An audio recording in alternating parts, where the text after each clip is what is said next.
She thought her story was over when she stood at the river's edge in her torn wedding dress. But a single question from a stranger would change everything she believed about life and love. Thank you so much for watching and for all your comments. Let me know at the end if you liked the story, and where you're watching from, and why you're following this. Sarah Calloway stood at the edge of the Missouri River, her wedding dress muddied at the hem and tears streaming down her face.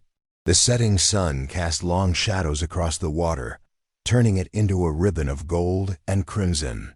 Her fingers trembled as she removed her wedding ring, staring at it one last time before clutching it tightly in her palm. 3 years, she whispered to the rushing water. 3 years of promises and lies. The wind tugged at her loose blonde hair, no longer arranged in the careful curls her maid had set that morning. Just 6 hours ago, she had been standing in the church, waiting for Thomas Harrington to make her his wife. The church had been decorated with wildflowers, the pews filled with the finest families of Jefferson City. But Thomas never arrived. Instead, his best friend appeared with a letter. Thomas had fled to California with the banker's daughter. They had been carrying on behind her back for months. The humiliation burned worse than the heartbreak. "Miss, are you planning to jump?" The voice startled her. Sarah turned to see a tall man standing a few yards away. His features were distinct high cheekbones, copper skin, and long black hair tied back with a leather cord. He wore simple trousers and a white cotton shirt, but his bearing suggested dignity beyond his plain clothes. "It's not your concern," Sarah replied, wiping her tears with the back of her hand. "The river is high and cold this season," he said, taking a careful step closer. "And that dress would pull you down quick." Sarah looked down at her wedding gown. "Perhaps that's the point." The man tilted his head. "Do you still believe in love, white woman?" The strange question caught her off guard. "What? Love? Do you still believe it exists? Or has one man's betrayal convinced you it was never real?" Sarah stared at him, anger flaring. "You know nothing about me. I know grief when I see it," he replied calmly. "I know what it is to lose everything you thought certain." Something in his tone made her pause. His dark eyes held no judgment, only a deep understanding that seemed to pierce through her pain. "Who are you?" she asked, taking a step away from the edge. "I am called Gray Wolf among my people, the Comanche. Your people call me Joseph when it suits them."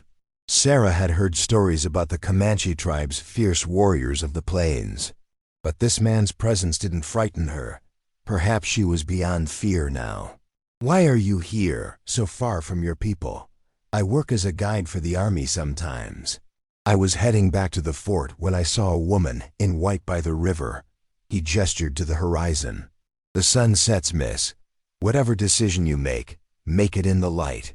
Sarah looked down at her clenched fist, slowly opening it to reveal the wedding ring. The gold band caught the dying sunlight. "I thought he loved me," she whispered. 3 years of courtship, and he couldn't even tell me to my face that he loved another." Gray Wolf nodded. "Cowards often wear brave masks until the moment courage is needed." "And what would a Comanche know of white men's marriage customs?" she asked, though without malice. "Pain speaks in all languages," he answered simply. "And courage is valued in all tribes." For the first time that day, Sarah felt something other than despair. It was a small spark of curiosity about this strange man who spoke with such wisdom. "Do your people have rituals for broken promises?" she asked. "We have rituals for everything. For grief, for healing, for new beginnings." He pointed to the river. "But none involve surrendering to water spirits before your time." Despite herself, Sarah felt her lips twitch with the ghost of a smile. "Are you trying to talk me out of jumping, Mr. Gray Wolf?" "Joseph," he corrected. "And yes, it would be a shame to waste such a life over a man without honor." Sarah looked at the rushing water below, then back at the strange man who had appeared like an apparition in her darkest moment. The sun had nearly disappeared now, leaving the sky painted in deep purples and blues. "If I step away from this edge, what then?" she asked, suddenly aware of how lost she truly was. Her parents had died 2 winters ago. She had no siblings. The home she'd been living in belonged to her aunt, who had made it clear that marrying well was Sarah's duty and purpose. "Then you take one step after another until you find a new path," Joseph replied, "starting with leaving this river before darkness falls completely." Sarah hesitated, then slowly moved away from the edge. As she did, her foot caught in the torn hem of her dress, and she stumbled. In an instant, Joseph was beside her, his hand steady on her arm. "Careful," he said quietly. The simple human contact, the first gentle touch she'd felt all day, broke something inside her. Sarah began to weep, not the silent tears of before, but deep, racking sobs that bent her double.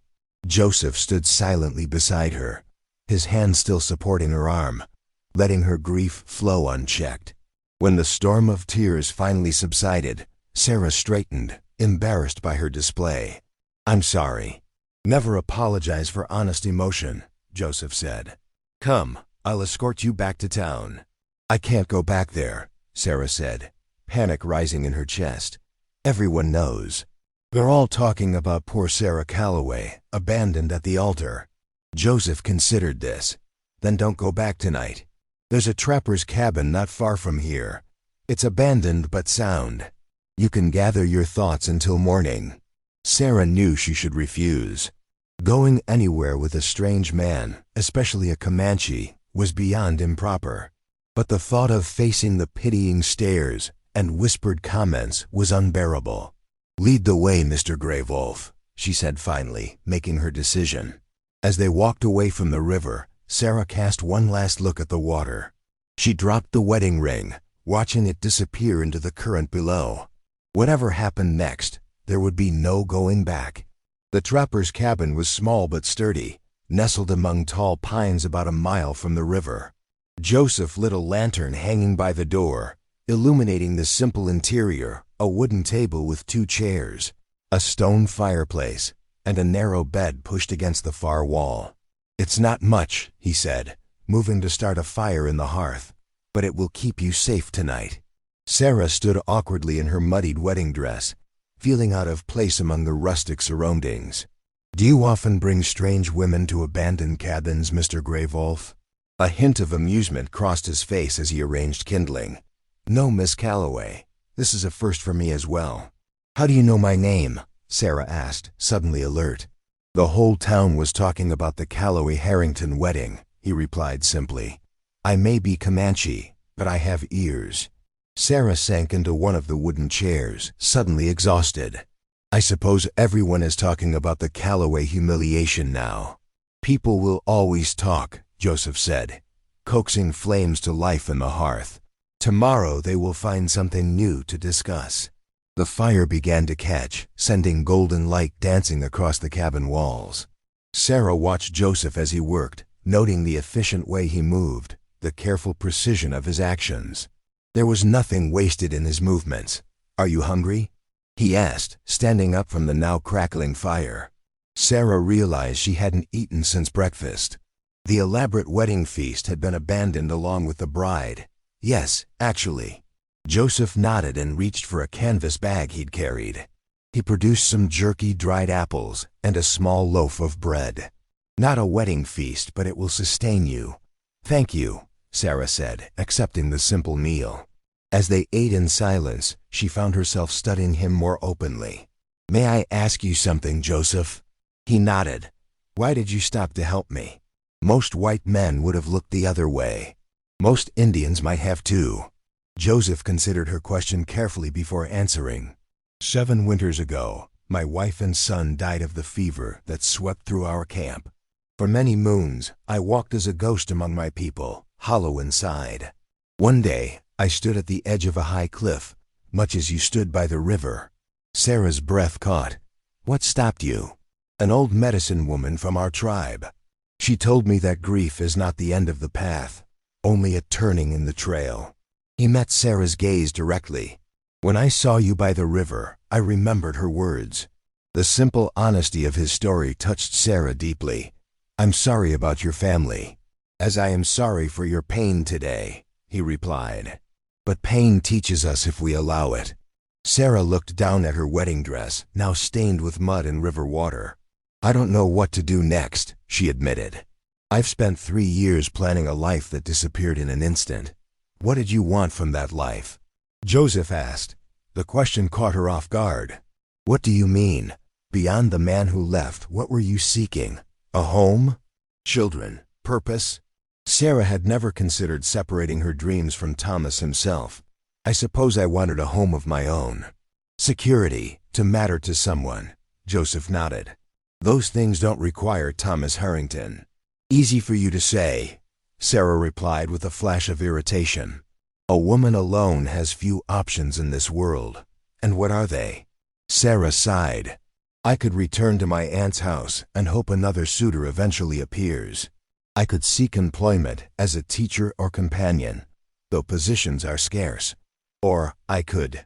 She trailed off, realizing how limited her choices truly were. The Comanche women of my tribe would find such limitations strange, Joseph remarked.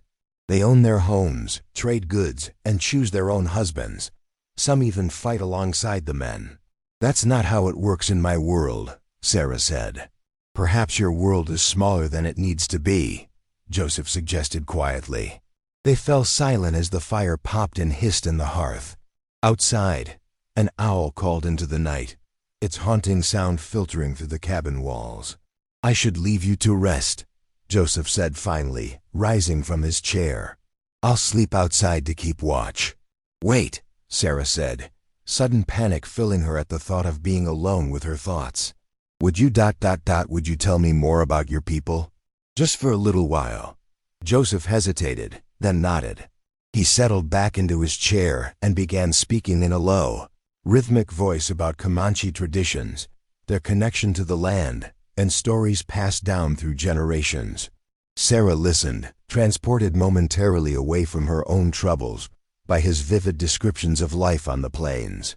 The stars guide us, Joseph said, gesturing toward the roof as if he could see through it to the night sky. They remain constant when all else changes.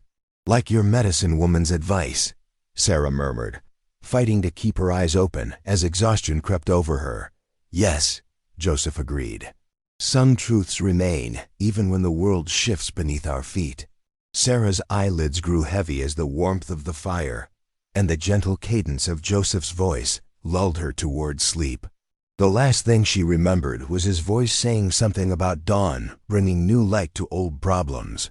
She woke with a start to sunlight streaming through the cabin's single window. A blanket had been draped over her, and she was still sitting in the chair, though someone had propped her head with a folded jacket. The fire had burned down to embers, but the cabin remained comfortably warm. Joseph was nowhere to be seen, but a cup of water and some more dried fruit had been placed on the table beside her. Sarah stood, stretching her stiff muscles, and moved to the window. Outside, she could see Joseph by a small stream, washing his face in the clear water.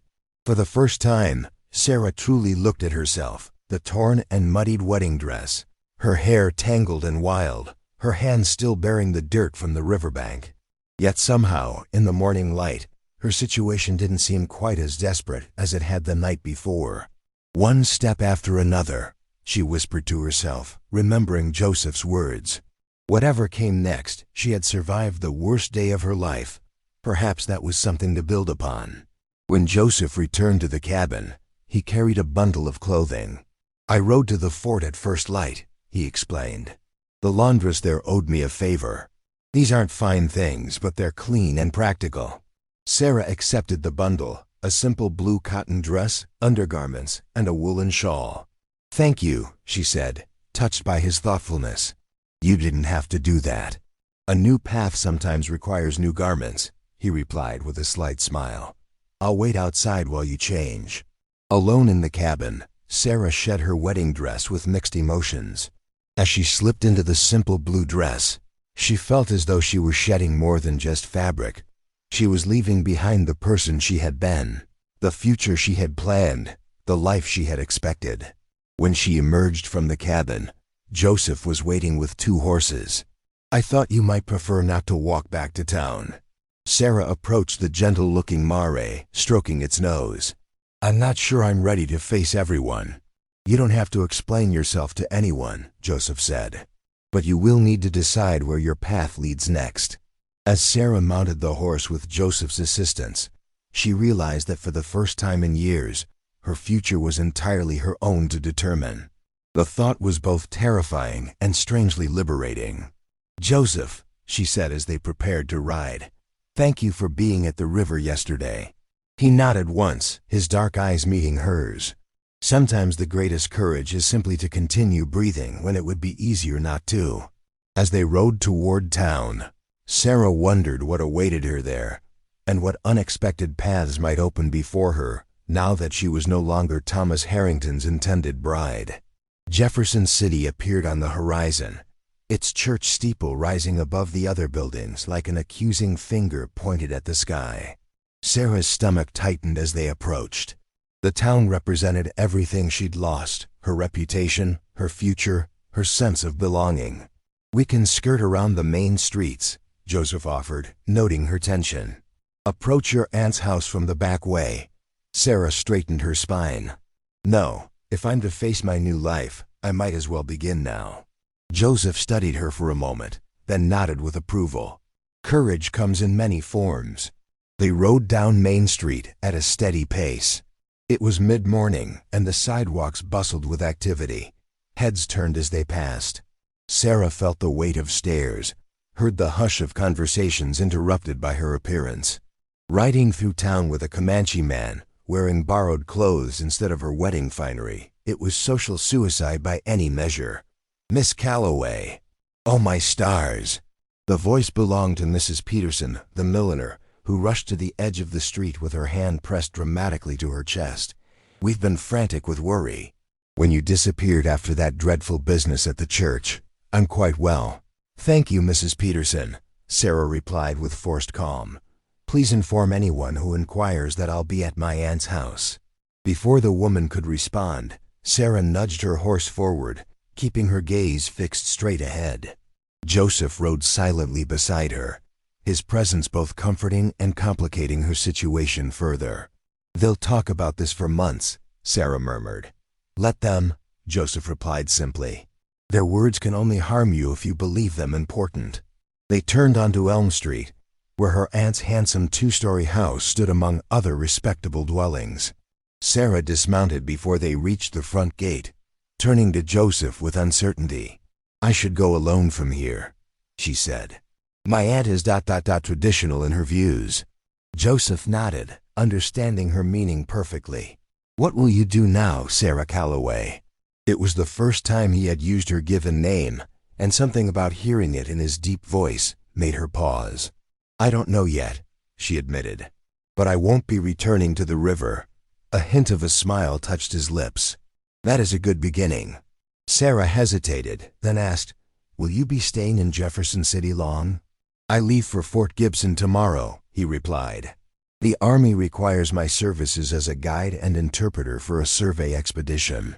Disappointment settled in her chest, surprising in its intensity.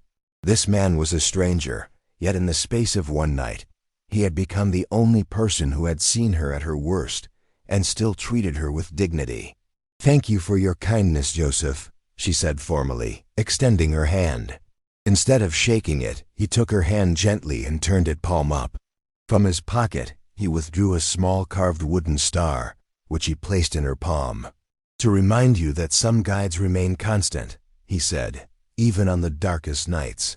Sarah closed her fingers around the star, oddly moved by the simple gift. "Safe travels, Grey Wolf." With a nod, Joseph mounted his horse and rode away without looking back. Sarah watched until he disappeared around a corner, then squared her shoulders and approached her aunt's house. The next hour was as difficult as she had anticipated. Aunt Harriet alternated between tearful relief at Sarah's safety and harsh lectures about propriety. When Sarah explained where she had spent the night, omitting certain details about her state of mind by the river, her aunt nearly collapsed with horror. "A savage! You spent the night in the company of a Comanche?" Aunt Harriet fanned herself vigorously. "If anyone learns of this, whatever reputation you have left will be destroyed completely." "My reputation was destroyed the moment Thomas abandoned me at the altar," Sarah replied with unexpected calm. And Joseph behaved with more honor in one day than Thomas showed in 3 years. Joseph, you refer to this Indian by his Christian name? Her aunt's face flushed scarlet. I don't recognize you, Sarah. The scandal with Thomas was unfortunate, but this behavior is beyond understanding. Sarah fingered the wooden star in her pocket. Perhaps I don't recognize myself either, Aunt, but I'm beginning to think that might not be entirely bad. Over the following days, Sarah endured the town's reaction to her abandonment. Some offered genuine sympathy, others thinly veiled satisfaction at her misfortune. She accepted both with a composure that surprised even herself. A week after the failed wedding, Sarah was arranging flowers in the parlor when Aunt Harriet entered with a letter. It's from Mrs. Whitaker in Springfield, her aunt announced. She's agreed to take you in for the summer. Her circle is quite different from ours. You won't be recognized there. By fall, perhaps this unfortunate business will have quieted enough for you to return. Sarah accepted the letter, reading Mrs. Whitaker's elegant script with growing unease. The woman was offering charity, thinly disguised as a social invitation. She would be displayed as a cautionary tale to the young ladies of Springfield, the abandoned bride, the object of pity and whispered speculation. It's very kind of Mrs. Whitaker, Sarah said carefully, but I don't believe I'll accept. Aunt Harriet's eyebrows shot upward. Don't be ridiculous, Sarah. This is a perfect solution to our ... situation. Our situation? Sarah repeated. You mean my humiliation is inconvenient for you? That's unfair. I'm thinking of your future prospects. A change of scene is exactly what you need. Sarah placed the letter on the side table and met her aunt's gaze directly. What I need is to stop allowing others to determine my worth and my path. Her aunt stared at her as if she'd begun speaking in tongues. Whatever do you mean? I've made a decision, Aunt Harriet. I'm leaving Jefferson City, but not for Springfield. Sarah took a deep breath. I've accepted a position with the Indian Affairs Office at Fort Gibson. The silence that followed was so complete that Sarah could hear the ticking of the mantel clock like thunder in her ears. You've what? Aunt Harriet finally managed, her voice barely above a whisper. The Army needs teachers and administrative assistants for their Indian education program, Sarah explained. I applied by telegraph 3 days ago, and they responded this morning. They're desperate for educated women willing to work in the territories. This is because of that Indian, isn't it? Her aunt demanded. He's filled your head with wild notions.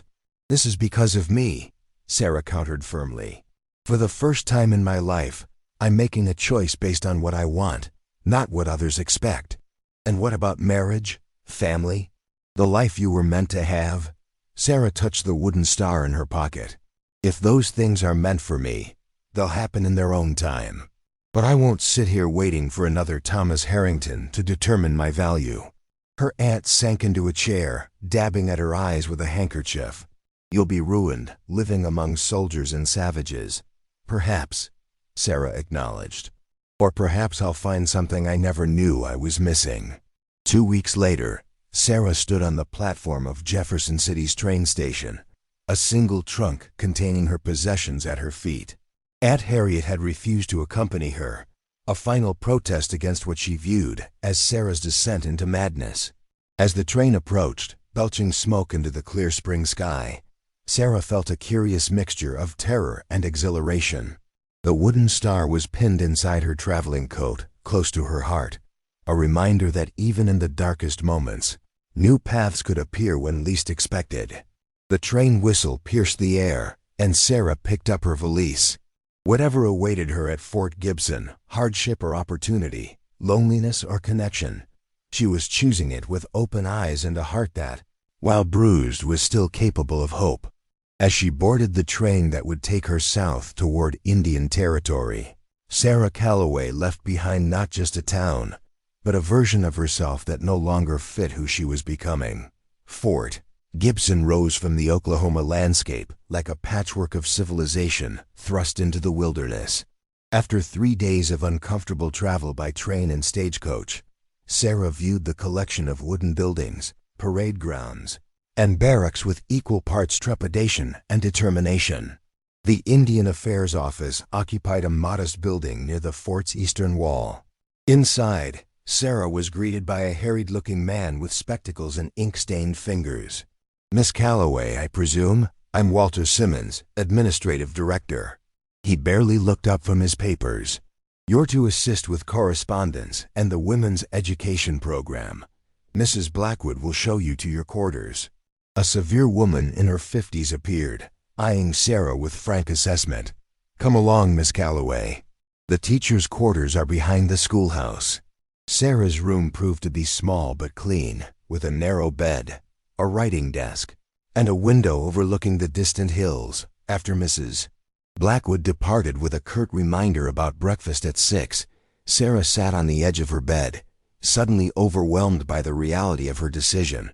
"What have I done?" she whispered to the empty room. The next weeks passed in a blur of new routines and responsibilities. Sarah found herself working from dawn until dusk, writing letters, organizing supplies, and assisting with classes for the Indian children who came to the Fort School. The work was demanding but gave her little time to dwell on the past. She learned that Fort Gibson served as a point of contact between the U.S. government and several tribes, including Cherokee, Creek, and occasionally Comanche. Sarah found herself listening for any mention of a guide named Gray Wolf or Joseph, but heard nothing. One evening, nearly a month after her arrival, Sarah was walking back to her quarters when she heard her name called. Turning, she saw Captain James Bennett, the fort's second-in-command, approaching with his usual confident stride. "Miss Calloway, a moment if you please." The captain had made his interest in Sarah clear from her first week at the fort. He was handsome in a conventional way, with sandy hair and a well-maintained mustache. Several of the other female teachers had hinted that Sarah would be wise to encourage his attentions. "Good evening, Captain Bennett," she replied politely. "I wonder if you might join me for dinner tomorrow evening," he said. "The colonel's wife is hosting a small gathering for the officers and staff." Sarah hesitated. Captain Bennett represented exactly the kind of security and respectability she had once craved. Yet something held her back from accepting his increasingly frequent invitations. "Thank you, Captain, but I've promised to help prep her materials for Monday's lessons." Disappointment crossed his face.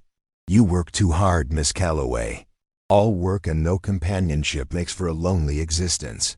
"Perhaps," Sarah acknowledged with a small smile, "but I find my work fulfilling." As Captain Bennett took his leave, Sarah continued to her quarters, pondering her reluctance to accept his attention. Was she protecting herself from further heartbreak, or was it something else entirely? In her room, Sarah removed the wooden star from her pocket and placed it on her windowsill, where moonlight caught its simple carved edges. She often found herself touching it when making decisions, as if the small object contained some wisdom of its own. The following day brought an unexpected disruption to the fort's routine. A survey party returned early from the Western Territories, bringing reports of increased tensions with some Comanche bands. Sarah was copying reports in the office when she overheard officers discussing the situation. "The survey team was lucky to escape with their scalps," one lieutenant remarked. "If it weren't for their Comanche guide warning them about that war party." Sarah's hand froze mid-sentence. "Excuse me, Lieutenant," she interrupted, forgetting protocol. "Did you say a Comanche guide?" The officer turned, surprised by her interjection. "Yes, Miss Calloway. Goes by Gray Wolf or some such. Been working with the Army for years. Decent fellow for an Indian." Sarah's heart quickened. "Is he here? At the fort?" "Infirmary," the lieutenant replied, giving her a curious look. "Took an arrow protecting the survey team. Nothing fatal, but he'll be laid up for a while." Sarah finished her work with mechanical precision, her mind elsewhere. When her duties concluded, she walked casually toward the infirmary, telling herself she was merely checking on someone she knew, as any decent person would do. The infirmary was quiet, with only 3 occupied beds. At the far end of the room, partially concealed by a screen, lay a figure Sarah recognized immediately despite the bandages wrapping his shoulder and upper chest. Joseph's eyes were closed, his breathing steady. Sarah approached quietly, not wanting to disturb him if he was sleeping. Up close, she could see the strain of pain in his face, the slight furrow between his brows. "You can come closer," he said without opening his eyes. "I heard you enter." Sarah started, then moved to stand beside his bed. "How did you know it was me?" Joseph opened his eyes, their dark intensity unchanged despite his injury. "Your steps. Light but purposeful. And lavender soap." Sarah felt a blush rise to her cheeks. "The lieutenant told me you were injured protecting the survey team." "A small disagreement with some of my more traditional cousins," Joseph replied with a hint of irony. "They don't approve of Comanche who work with white men." "Is it serious?" Sarah gestured to his bandaged shoulder. "I've had worse from falling off horses as a boy," he said, though the tightness around his eyes suggested otherwise. "What brings you to Fort Gibson, Sarah Calloway? This is far from Jefferson City and wedding dresses." "I work for the Indian Affairs Office now," she explained. "Teaching and administrative duties." A smile touched his lips. "So you found a new path after all." "I had a good guide that night by the river," Sarah replied softly. "Someone who showed me that one step after another can lead somewhere unexpected." They fell silent, the air between them charged with unspoken thoughts. Finally, Joseph spoke again. "The army doctor says I'll be confined here for at least 2 weeks. Perhaps you could visit again? Bring a book, maybe. The days grow long with nothing but pain and memories for company." "I'd like that," Sarah said, surprised by how much she meant it. Over the following weeks, Sarah visited Joseph daily, bringing books, news of the fort's happenings, and eventually, her own writing poems and observations about her new life that she'd never shared with anyone. Joseph listened with genuine interest, offering insights about the land and peoples she was now living among. As his strength returned, they began taking short walks around the fort grounds. Sarah was acutely aware of the stares they attracted, the abandoned bride and the Comanche guide, an unlikely pair by any standard. Captain Bennett's invitations became less frequent, his manner cooling noticeably. "You're risking your position here," Joseph remarked one evening as they watched the sunset from a bench near the schoolhouse. "The army tolerates me because I'm useful, but they won't approve of friendship between us." "I've already survived the worst scandal a woman can face," Sarah replied. "Being left at the altar rather puts other social concerns in perspective." Joseph turned to face her fully. "What are you seeking now, Sarah Calloway? Is this new path bringing you what you hoped for?" Sarah considered the question carefully. "I came here running away from humiliation," she admitted. "But I've found purpose in the work, and—" She hesitated, then continued, "an unexpected connection." "Connection is rare," Joseph said quietly. "Among my people or yours?" "The night we met," Sarah said, gathering her courage. "You asked if I still believed in love. I didn't answer you then. And now?" His dark eyes held hers steadily. "Now I think perhaps love isn't what I thought it was," she replied. "It's not a wedding or a promise or even security. It might be simpler and more complex all at once, like finding someone who sees you clearly and stands beside you anyway." Joseph reached slowly for her hand, giving her every opportunity to pull away. When she didn't, he entwined his fingers with hers, a Comanche man and a white woman, connected in defiance of every boundary their worlds had established. "My people have a saying," Joseph said softly. "The longest journey begins with hands reaching across distance." Sarah looked down at their joined hands. "And where does that journey lead?" "I don't know," Joseph admitted. "Such a path has rarely been walked. There would be hardship from both our peoples." "I'm stronger than I once was," Sarah said. "That night by the river taught me that." As the sun disappeared behind the distant hills, Sarah Calloway realized she had found something she never expected when she left Jefferson City, not just independence or purpose, but the possibility of a connection that defied convention and expectation. The wooden star Joseph had given her now sat on her writing desk, no longer a talisman of survival, but a reminder that some guides do remain constant, even as the path ahead wanes through unmapped territory. One step after another, Joseph murmured, echoing his words from that first night.